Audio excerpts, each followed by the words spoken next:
ಪಕ್ಕದಲ್ಲಿ ಏನಿದೆ? ಅವರ ಶಕ್ತಿ ಇದೆ. ಹಾಗಿದ್ರೆ ಸಭೆ ಮುನ್ನುಗ್ಗುವುದು ಅವರ ಶಕ್ತಿಯಿಂದ.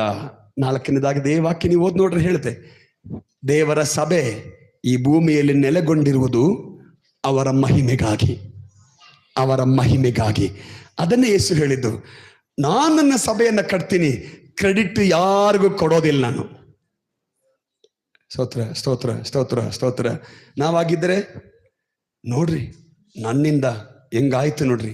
ಅಪ್ಪ ಹೇಳ್ತಾರೆ, ನಿಮಗೆ ನಾನು ಕ್ರೆಡಿಟ್ ಕೊಡಕ್ಕಾಗೋದಿಲ್ಲ, ಕಟ್ಟಿದ್ದು ನಾನು. ಮಹಿಮೆ ಯಾರಿಗೆ?